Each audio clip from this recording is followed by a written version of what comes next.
welcome to this episode of ET Studios powered by Akamai, coming to you from ET CIO Annual in Goa 2024.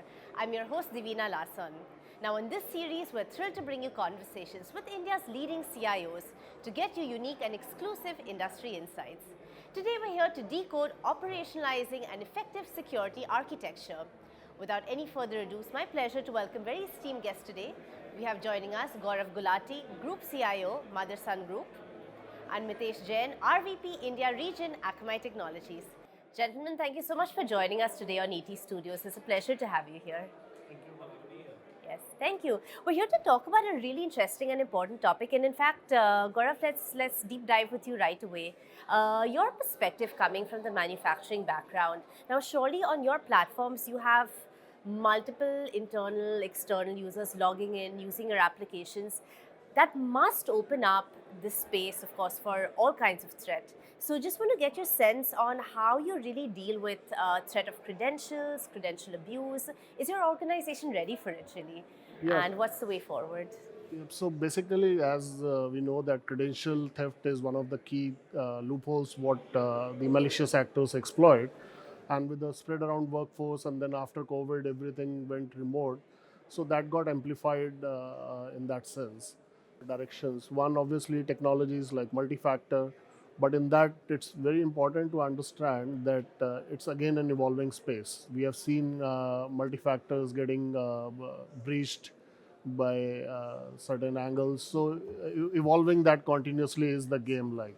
But the second and more important aspect is the people aspect of it. Again, the MFA's breaches, what happened was because the people aspect was weak. So we lay very high importance on that aspect, the training the users, because that's the weakest link I think in the whole chain, and that workforce is ever evolving. No, the people are leaving, joining the organization. So to ensure that our newest employee is as well versed with what we intend him to behave like in the security parlance is what is very challenging, and that's where we lay a lot of focus on. So technology and people aspect combined, I think that's what mitigates this risk to large extent. So would you say this is sort of one of your top security priorities? It would be right up there, yes, for sure. Yeah, wonderful. Mitesh, let's get you in on this. So, Akamai has released some very interesting reports actually about all kinds of threats, again, across the board. You deal with industries, with organizations from A to Z, really. You also, therefore, are part of internet traffic that amounts to, I think, 40% of what's out there at the moment. So, from your vantage point, what have you seen as some of the biggest challenges? Of course, as we've been discussing with Gaurav, it's ever evolving. But as it stands today, what are some of the biggest security challenges that you've encountered? Sort of ended the conversation, but even before that, I want to thank Gaurav and Motherson for being our customers. So thank you, Gaurav. So first of all, thank you for recognizing the work that we're doing in the security space. And as you mentioned, indeed, managing significant portion of the internet traffic gives us unique insights into the emerging security threats. So if you look at the security challenges, or one of the top few security challenges that organizations are facing today, credential abuse is right up there. Now, these type of threats are particularly concerning because of the widespread use of automated bots that try to gain unauthorized access using stolen credentials or guest credentials. Now, in addition to credential abuse on our platform, we also see significant threats such as API abuses, such as ransomware, and also sophisticated DDoS attacks. And the threat research report that you highlighted does provide unique insights into some of these, but it also provides actionable insights to our users to enhance their overall security posture. Wonderful.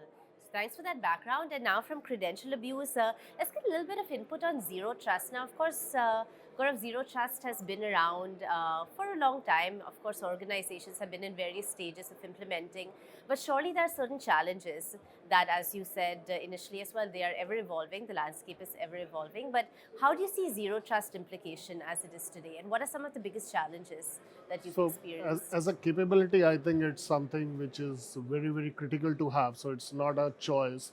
It has to be enabled. Again, it's an evolving thing, but still, whatever is available has to be deployed. Now, the key challenge is the paradigm shift it brings, because always we thought, or the whole architecture was that whatever is inside is safe versus what is outside is a threat. Now that boundary is no longer existing. The applications have moved out, whether it's the infrastructure as a service or software as a service, and users have moved out. So both the stakeholders have moved around, and now it's partially in, partially out. So literally, there is no boundary. So how do you enforce or mitigate the risk using old strategies? So it's turning the whole thing upside down. Uh, so it's a very challenging thing just from a thought perspective, defining a strategy around it, as well as execution, because it creates far more workload to begin with, at least, to identify which user, which application, what usage, etc. And that's a lot of work in the organizations which have natively never done that because it was never needed. So that's, I would say, the biggest challenge, executing that plan, what is being put under the zero trust architecture. That's a Herculean task. So nobody really knows that information in a very great detail. So everything has to be built grounds up. So that's time consuming, obviously. But as I said, it has to be done. There is no choice around it. So I think that's the path we are carving out also. Could you share some insights on the best practices to follow in your experience? I think what I can say is that don't try to solve world hunger in one go. No, that's not going to happen. It's going to be much bigger program. You will be vulnerable for that duration. So pick up smaller battles, solve them, move ahead. So pick up your crown jewels. Maybe even if it's the requirement, then just pick one app at a time. Start using other technologies in combination, like microsegmentation, to say, okay, I've solved this 20% weightage thing for myself in, let's say, 3 months, and then I'm going to address the others too. So I think the breaking the problem into smaller pieces is what would really be helpful to achieve those goals. Mitesh, let's get you in on this because, of course, Akamai is also a great leader in zero trust, and in fact, you've just announced at the integrated ZTNA solution as well. So, a little bit more about this, and how do you see, again, from your vantage point, working with industries across the board? Okay, so not very different from what Gaurav just mentioned. So first of all, as a company, we are deeply committed to zero trust security, which is based on the principles of never trust and always verify. We believe that in today's evolving and complex threat landscape, organizations must assume that the threats are not just external but are also internal, as Gaurav just mentioned. So yeah, we recently announced the integrated zero trust network access solution, which is designed to provide seamless access to applications regardless of where they are hosted. Now, specific to organizations, well, in general, most of the organizations, but specific to manufacturing and also enterprise sectors, we recommend starting with the thorough analysis of the overall security posture. Key steps may include segmenting the network, and then also implementing the strict identity and access management policies, and then continuously monitoring for anomalous activities. So we believe that by adopting a zero trust framework, organizations get the ability to significantly reduce the attack surface, and then also improve the overall security resilience. Absolutely. Could you share, for the sake of our viewers, sort of a key aspect, a key takeaway for manufacturing and enterprise when it comes to zero trust? Yes, I mean, since Gaurav and team are in the process of implementing, and so again, like I said, not very different, but it's never trust, always verify, and then it's both internal and external. Yes, right, wonderful. Gaurav, what about ransomware attacks? Of course, I mean, needless to say, this is an increasing threat for the last many years now. Where do you see ransomware attacks as being, how significant is this to your organization? And what would you really say are some of your key strategies that have worked when it comes to mitigation? Ransomware as a risk is applicable to all businesses across. So whether you're small or big, single country, multi-location. So obviously it's very much applicable to us. The fact also is that most of the security companies have got compromised themselves. So which shows the gravity of this problem. Definitely that's a very huge risk. And again, going back to the point that user putting all the tech solution is anyway given. It has to be done, and you have to keep upgrading, looking at the newer threats, how things are happening in the marketplace, solution evolutions, etc. But people again is the core here. That is the generally the weakest link, and that's the most difficult link to address. Also, risk to address. So I think that's where again ransomware also that's the same strategy we are following, that trying to educate our users what to do and what not to do in a manner what a business user can also understand and appreciate. Here we are not talking about techies, we are talking about a business user in a manufacturing organization. So we are trying to simplify it, and that's where we are focusing a lot. Mitesh, people factor at the heart of ransomware attacks. Do you agree? What's your point of view? Well, yeah. So, but before I answer that, we were at this event last year, and there were fewer CIOs that spoke about ransomware. And if I compare it to this year, I think there are more CIOs seem to be concerned with ransomware. And microsegmentation is our way of looking at mitigating ransomware. But at Akamai, our point of view specifically to ransomware really focuses on the proactive and layered security approach. We believe that preventing ransomware starts with having robust defenses in first place, which may include network segmentation that I know Gaurav and team are already doing, comprehensive threat detection, and then real-time monitoring. And of course, we have solutions for ransomware mitigation where the solution has the ability to detect and then block the ransomware before it infiltrates the systems. But besides that, we also emphasize on the importance of employee training and taking regular backups to sort of minimize the impact of potential attack. Yeah. So once again, of course, having your team skilled, upskilled, trained is obviously very key here as well. Absolutely.